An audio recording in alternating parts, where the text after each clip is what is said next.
Lepo pozdravljeni v seriji Forbesovih pogovorov 30 pod 30, v katerih gostimo mlade nadarjene. Sem Bojana Humar, urednica Forbesa Slovenije, in danes je z mano igralka in pevka Ana Karneža, ki ustvarja v Združenih državah Amerike. Diplomirala je na prestižni šoli uprizoritvenih umetnosti The Juilliard School v New Yorku. Nastopa na gledaliških odrih, zaigrala je tudi že v nekaj filmih. Trenutno je v Sloveniji in Ana, dobrodošli v našem studiu. Ja, hvala za povabilo. Tujino vas je pot zanesla pred 10 leti, takrat najprej na študij na izpostavo Newyorške univerze v Abu Dhabiju. Ja.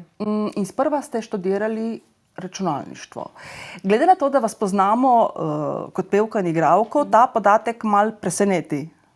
Ja, se mislim, da tudi vse moje doma to takrat presenetilo, ko sem se za to odločila. Ampak jaz nekako, ko sem študirala o tem, kaj bi študirala, mi umetnost ni bila nekako na voljo, nekako se o tem sploh nisem razmišljala o tem. In najprej sem v bistvu jaz študirala psihologijo, predtem, ko sem sploh šla v ta Abu Dhabi. Pol pa sem nekako zašla v računalništvo, ker se mi je zdelo to taki zelo perspektiven, soliden, stabilen poklic, ne. Pol pa sem en musical delala po prvem letniku. Pa itak se že skozi umetnostjo ukvarjam in nekako od tega nisem mogla pobegniti, četudi sem probala se marsikatero drugo stvar usmeriti. Ampak sem po tem musiclu ogromno ljudi spoznala, ki delajo v tem poklicu. In je bilo to čisto nekaj drugega, kot pa tam študirati računalništvo. Nekako sem se čisto bolj v svoji duši v tem noter našla. No? In potem sem imela eno tako ogromno krizo, ko sem zašla iz nekaj, kar je najbolj stabilno, v nekaj, kar je najbolj tak nepredvidljivo. Ne? Ja. In potem sem šla v igralstvo in v glasbo. In potem ste tudi spremenili smer na univerzi in ste diplomirali iz gledališča. Ja. Ampak ta univerza, temu se reče liberal arts in ne vem, kako bi temu rekla v slovenščini, ampak tam, ko začneš študirati, se ne rabiš v nekaj usmeriti. Ti se moraš do konca zbrati dovolj kreditov, da imaš da imaš dovolj pogojev za ta svoj poklic, kjer bi opravljal, mislim, za to smer. Reč pa lahko prideš tja, pa se še nisi odločil. Se menja smer. Ja. Po diplomi leta 2020 ste vpisali študij na The Juilliard School. Kot sem že omenila, gre za eno najbolj prestižnih šol uprizoritvenih umetnosti na svetu. Kako težko je bilo dobiti mesto v njej?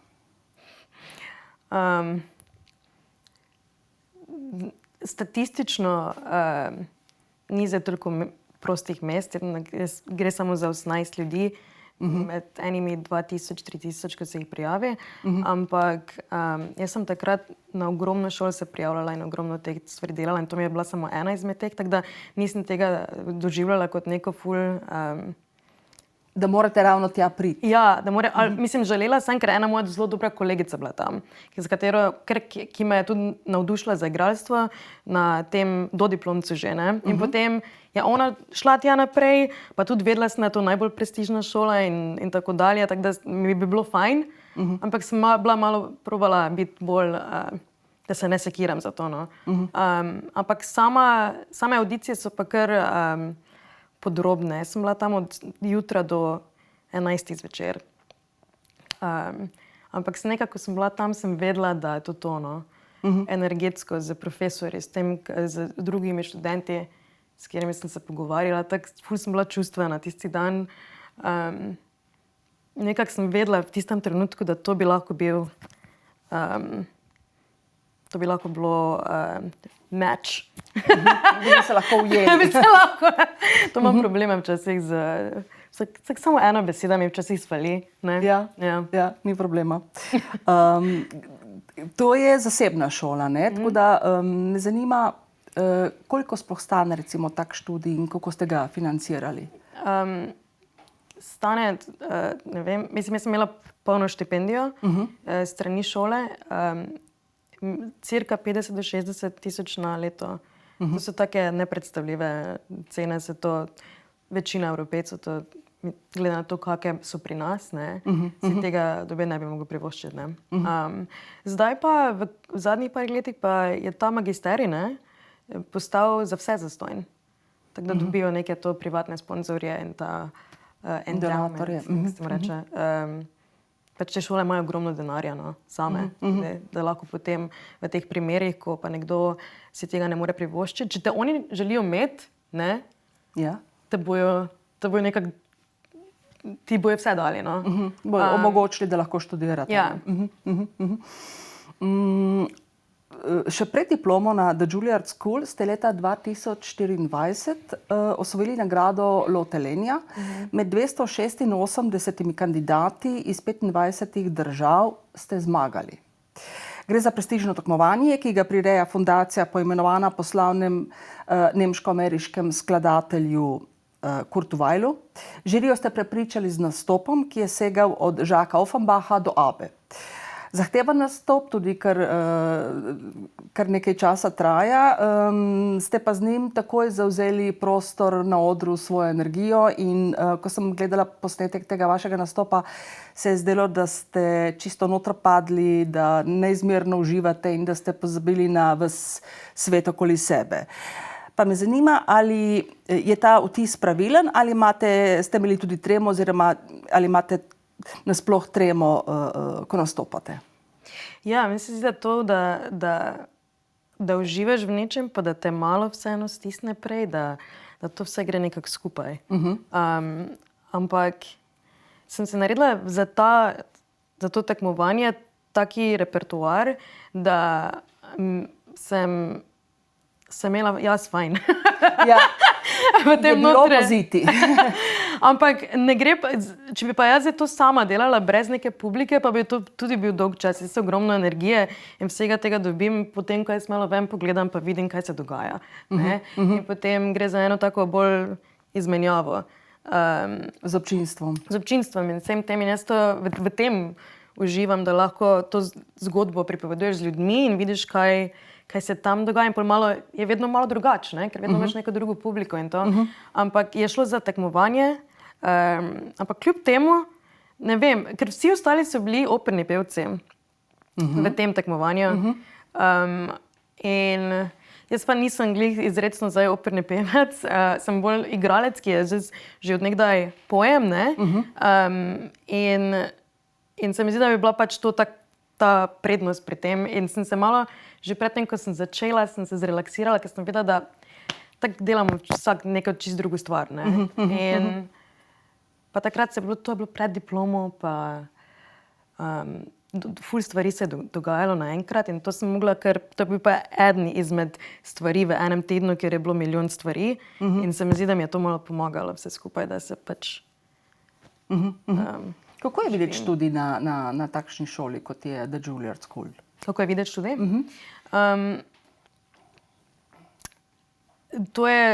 Gre za 4 leta, intenzivno od ponedeljka do sobote. Mi delamo na glasu, na govoru, na dialektih, na telesu, na gibanju, na vsem tem. Potem pa imamo različne te igralske predmete in različne profesorje. Mislim, da je več profesorjev, kot je nas učencev tam notri. Tako da imamo ful, je tako individualno, pa ti ljudje, ki delajo v samem igralskem svetu, imamo dosti izmenjave s tem. No? In imamo v vsakem četrtletju imamo eno predstavo. Tako da na leto naredimo 4 predstave. Tako da je ful intenzivno in ni nekega časa za sebe med tem. To je čisto ono, te popolnoma prevzame za 4 leta. No. Ja. In se potem seveda tudi veliko naučite in izkušenj dobite, ne? Ja, ogromno. Mislim, meni se zdi, da to je bila moja glavna igralska izkušnja, je bila študij. V bistvu, ne? Jaz sem predtem nisem nekega igralstva delala, malo sem nekaj probavala na dodiplomcu, ampak do tega študija jaz nisem imela časa ali pa priložnosti, da se v to poglobiš na tak način, da imaš res samo za to čas. Da lahko ti neke stvari greš tako globoko. Mi smo recimo lahko ležali na tleh 1 uro in samo razmišljaš o nekih ful specifičnih telesnih stvarih, o neki sproščaš mišice. Ne, to so take zadeve, da potem, ko sem diplomirala, se mi je res delo, da sem pripravljena na marsikaj. No? Ja. Vas je dobro opremilo, vas je dobro opremil ta študij? Za delo. nadaljnjo pot. Za delo, ja. Če karkoli bi dobila, bi nekako vedela, kako se Lotiti tega. lotiti. Pa naučilo me je, da se vedno pač, da ni nekega konca pri tem učenju. Da to je samo, se celo življenje učiš. Življenje ti daje ogromno, pa iz tega črpaš, pa iz domišljije, pa iz vsega tega. In to ni meja. No? Ja. Ste pa tudi že dobili nekaj filmskih vlog. Zaigrali ste recimo v zadnjem delu ameriške serije Good American Family. Kako ste dobili to vlogo? Jaz sem najprej v 4. letniku tega magisterija na Juilliardu so me poklicali iz te serije, ker so iskali nekoga, ki bi bil tej glavni igralki učitelj gibanja in pomagal pri tem, kako se v to vlogo živeti. Ker je šlo za eno osebo, ki je tudi manjše rasti in je imela ful tako specifično fizikalnost in to. In sem jaz potem potovala sem parkrat med odmori, med faksom in sem se tudi zelo dobro ujela z temi ljudmi, ki pa so producenti in so imeli ogromno pogovorov in potem so mi poslali par audicij za to. No. In ker je zelo težko dobiti take vloge v nekih serijah, kar direkt iz študija. To traja lahko desetletja, da se ti nekaj odpre. Ne? Enim se takoj. Mislim, to so take individualne poti, ampak to je bil neko naključje stvari. No? Neka priložnost, ki ste jo zagrabili. Sicer pa imate svojega agenta, oziroma menedžerja, ki vam pomaga iskati vloge. Zdaj, kakšno je te sodelovanje in tudi koliko recimo vzame agent? Teh provizij? Tako. Jaz imam oboje in agenta in menedžerja zdaj, pa ko sem diplomirala, sem imela tudi enega drugega in to mora biti sodelovanje. No? Vzame vsak 10% od služb, ki jih dobiš. Ne? Od zaslužka vašega, ne? Od mojega služka, tako da če nič ne dobimo, nič ne služimo. Ne? In je težko dobiti nekoga, ki se bo res za tebe potegnil, ne, v tem notri. In te to res razumel, v kakih vlogah bi najbolj pasalo noter. Ne? In zato sem malo iskala pravo ekipo, da bi to z mano delala. Ne? Ker tam v Ameriki pa brez tega je zelo težko. No? Tu in tam, če se zgodi, da si nekaj ful specifičen, da nekako si v pravem času, na pravem mestu in da glih tebe zdaj iščejo. Ne? Drugače pa moraš to imeti sistematično delati na tem. Ne? Ja, podporo in vedno nekoga te ven pošilja na te audicije. Ne? Recimo, če sami dobite neko vlogo, tudi recimo agent vzame provizijo? Tudi zame. Se to glih, ne? Mislim, ja, v začetku kariere zelo pomembno pa vse to, ne? Ampak tudi recimo veliko del, ki sem jih sama delala, zdaj so bile preko mene tudi dobljene, ne? Tako da, ja, vse. Tako smo... Si delite. Vse si delimo. Zaigrali ste pa tudi v kratkem filmu Old Nail. Kako je nasploh težko dobiti filmske vloge? Nekaj ste že povedali, ampak tudi recimo me zanima, koliko je ta svet rezerviran za neke mogoče zvezdnike ali pa že uveljavljene, koliko je pa odprt za mlade, ki se šele poskušajo uveljaviti? Po mojem tako kot vse povsod, ne. Pomaga, če imaš neko ime, pa da že imaš neke izkušnje, pa da si že uveljavljen. To gre najprej, ker gre v osnovi za biznis, zato da oni to čim prej prodajo. In če tudi neki režiser in vsi drugi si želijo imeti mogoče nekaj nepoznanega, nekaj novega, pa ti je nek del zelo všeč, imaš ogromno nekih drugih nivojev, recimo ti, ki so, kako se temu reče, executive, ne, v neki, recimo pri Netflixu, ti, ki so glavni, ne, to mora vse vodstvo, to mora biti vse potrjeno, ne, in tu se gre samo za to, koliko bo pa pol to na koncu profitabilno, ne. Tako da ful težko zraven tega nekako not priti, kot če nisi poznan, če nimaš nekega zaledja, ker si jim riziko. V nekih takih bolj odmevnih zadevah. Kakšne manjše stvari, recimo ti kratki filmi ali pa indie filmi, to pa se ogromno odkriva tega. Se mi zdi, da tudi zdaj bi malo preobrat v filmu in vsem tem se zdaj bolj ti indie filmi delajo, ker po mojem bo tudi folk malo preveč, vedno samo isti obraz gledati, še in še v vseh filmih, pa se ljudje zasitijo, ne? Ja, pa ogromno igralcev. Pa samo tako malo vlog, ne? Ja. Vsak drugi v New Yorku je že igralec. Če greš v Los Angeles, pa vsak, ne? Mislim. Kako pogosto recimo hodite na avdicije in tudi kako so vidite avdicije? So še vedno v živo, so bolj nadaljavo zdaj z vsemi temi digitalnimi pripomočki? Pa tudi recimo vas obvestijo, če niste izbrani. Tudi koliko ljudi se recimo prijavi na eno avdicijo, kako močna je ta konkurenca? Ja, to je dobro vprašanje. Avdicija, to, da samo greš ven za vloge, to je glavno delo igralca v bistvu, ne? Ker ti, ko dobiš vlogo, si že, hvala Bogu, sem to vlogo, veš, si že znotraj tega. Zdaj se začnemo uživati pa v tem delu, ne? Ampak to, da pa te avdicije, vse to, to pa je večina časa, ne? In večinoma imaš, za mene izrecno, to je drugače za vsakega igralca, ne? Recimo, če gledaš na določen način, pa da recimo v tistem momentu ful rabijo takih igralcev, pol dosti več delaš, ne? Oziroma dosti več greš na avdicije.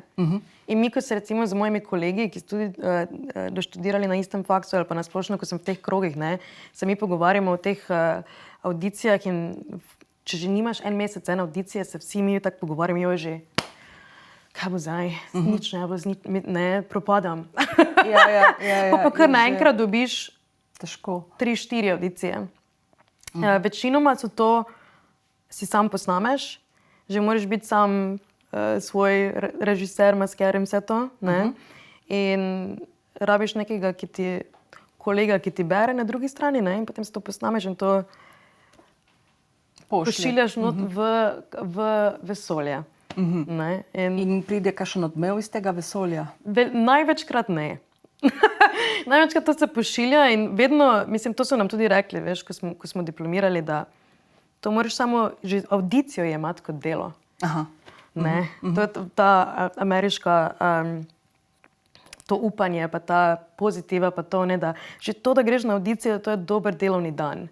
Ja, ampak od tega se ne da živeti, ne? Tudi to je res. In ko so se pred dnevi pogovarjali, ste rekli, da kot igralec, ki se želi uveljaviti, veliko časa ne delaš kot igralec. Tako da me zanima, kako se preživljate medtem, ko se poskušate prebiti ta igralski in glasbeni svet, kako zahtevno je?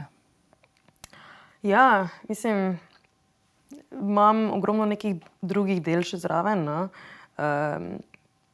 Ker glih to ni stabilno. To lahko naenkrat dobiš ful dobro vlogo, pa ti za celo leto pokrije, ne? Lahko pa traja to leta in leta, ne?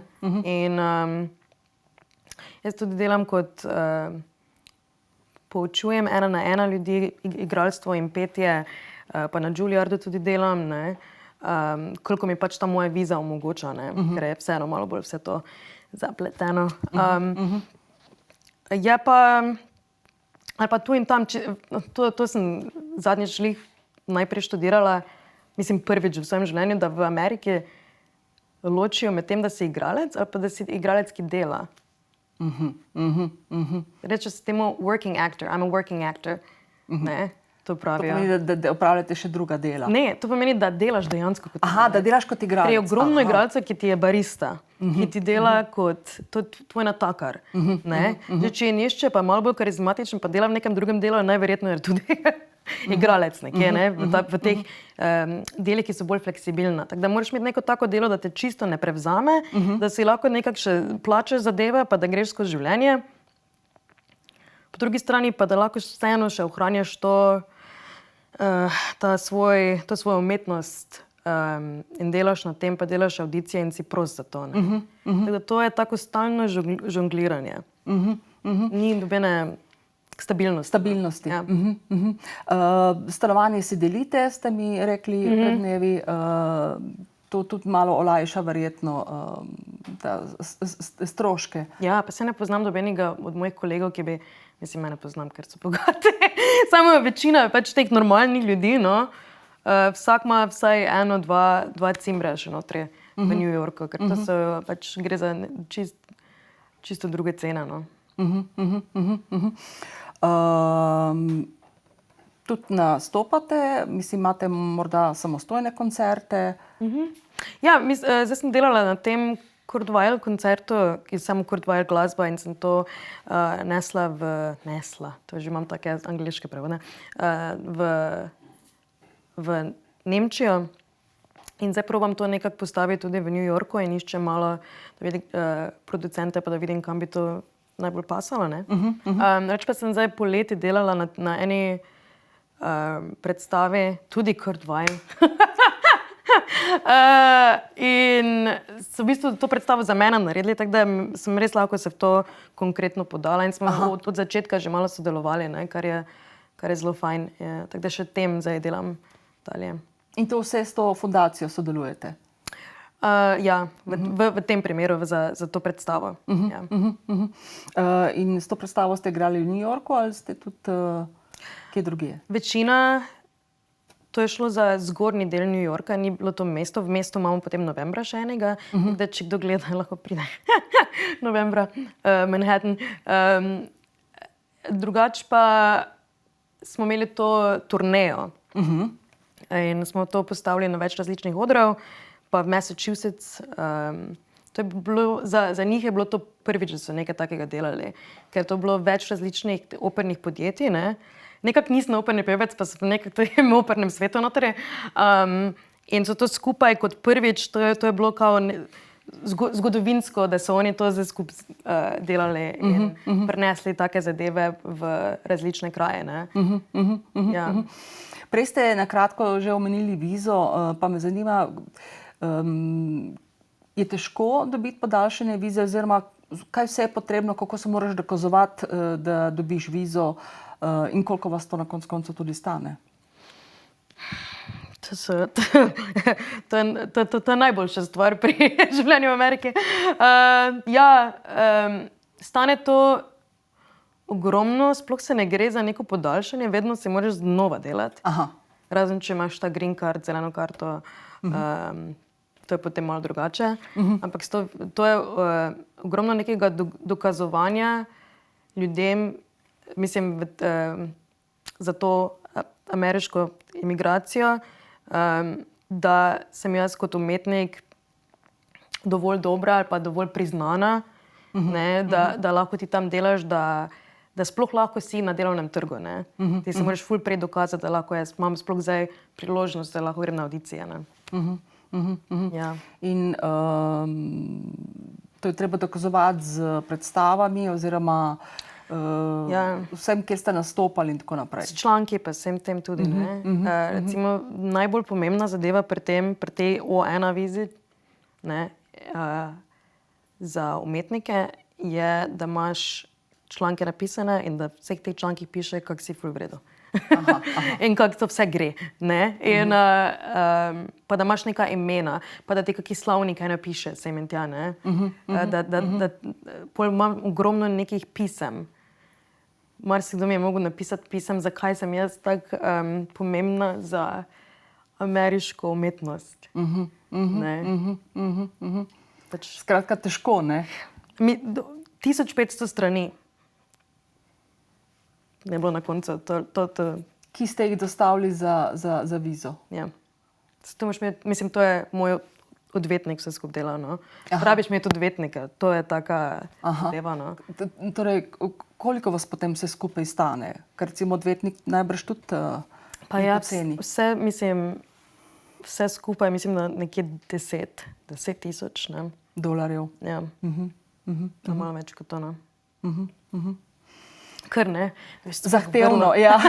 Zahtevno zbrati in vse te papirologijo in denar, seveda. Ne. Ja, pač res staviš nekako vse to noter, ampak takrat sploh nisem gledala, da se zdaj odločam, zato nekako nisem niti mislila, da je kakšna druga opcija. Ja. Sem rekla, zdaj sem diplomirala z Juillarda, ok, zdaj pa bomo šli na to. To je zdaj ta pot. Ne? Pač nisem se... Potem me malo vse to doletelo, kaj se vsega grem, veš? Kakšni riziki, mislim, kak je vse negotovo, pa vse to, ne? Ampak takrat sem se boljše, da nisem študirala o tem toliko naprej, no. Da se ne bi vnaprej skrbelo, ne? Ne moreš si sposoditi skrbi od jutri, ne? Ja. Zdaj probam to praviti, ja. Ja. Slovenska javnost vas je sicer, se vas spomni predvsem potem, ko ste pri 16 letih nastopili v oddaji Slovenija ima talent. Ste prvič stopili na nek večji oder? Tak pred televizijo, pa da so vse taki pritisk, pa to, ja. Jaz sem ogromno pela celo svoje otroštvo, pa s tamburaškim orkestrom Majšpergov, pa sama sem nekaj pela na bolj regionalnih zadevah, ne? Ampak tako malo bolj za zabavo, ne? To pa je bilo zdaj prvič, da si moram tako vredo make-up narediti, pa vse to, veš, da je bolj konkretno to. Se pripraviti, kot je treba. Ja. Kaj pa trenutno ustvarjate? Je to, ko sem rekla, ta predstava zdaj še se nadaljuje, pa to, ampak to je predstava Happy End? Happy End, srečen konec. Zgovorno samo po sebi. Ja, drugače pa delam še za eni drugi predstavi z eno kolegico, ki jo piše ena scenaristka. Potem na tem koncertu bi rada več delala, pa sama bi si začela, mislim, ogromno imam nekih idej, kaj bi se rada, pa sama začela malo več pisati, pa sodelovati s ljudmi, ne? Ker je težko čakati na torej, nekaj. pisanje scenarijev zanima, recimo? Ja, zelo. Ali pa da si sama, recimo, neko monodramo in vse to malo, zdaj o tem razmišljam, kaj bi vse to lahko bilo, pa tako da ogromno nekih idej. Zdaj pa sem tako doma na dopustu. In uživate. Recimo. Ampak, Ana, kaj bi si želeli, recimo, kaj bi si najbolj želeli v življenju doseči? To je tako globoko vprašanje. Ja. Mislim, seveda poleg tega, da bi imeli veliko vlog, da bi imeli dobre vloge in tako naprej. Vse to ja, ampak tako, čist najbolj iskreno. Ja. Mogoče, če se res malo zdaj karierno najprej usmerim v to, bi res rada delala v takih kompleksnih, vidnih vlogah, ne, v nekaj za dolgo časa in raznolikih stvareh in s tem nekako, ker dejansko ne vidiš ogromno invalidov in različnih ljudi v nekih takih vlogah, ne. In v življenju se ljudje zelo presenečeni, da jaz nekaj take stvari zmorem, ne, ki so meni čisto samoumevne, pa da mi srce za to bije, pa da imam ful strast do tega, pa da komaj čakam, da lahko kaj takega naredim in da mi nekaj gre dobro, ne. In bi samo rada imela, da se to malo ljudem odpre, kako mi gledamo na ljudi in kakšne priložnosti dajemo ljudem skozi to.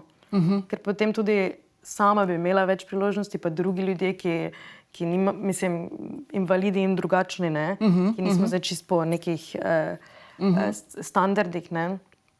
In v neki osnovi pa bi samo rada pač res take kompleksne like, no. Nekaj takih zadev, ko še nismo videli z ljudmi, kot sem jaz. Mogoče si boste napisali Mogoče sem pa mogla. nekaj, kar vam bo pisalo na kožo. Ja, mogoče pa se potem glih razmišljam. No? Ja. Ana, najlepša hvala za pogovor in jaz vam želim res veliko uspeha. Hvala vam. Hvala lepa.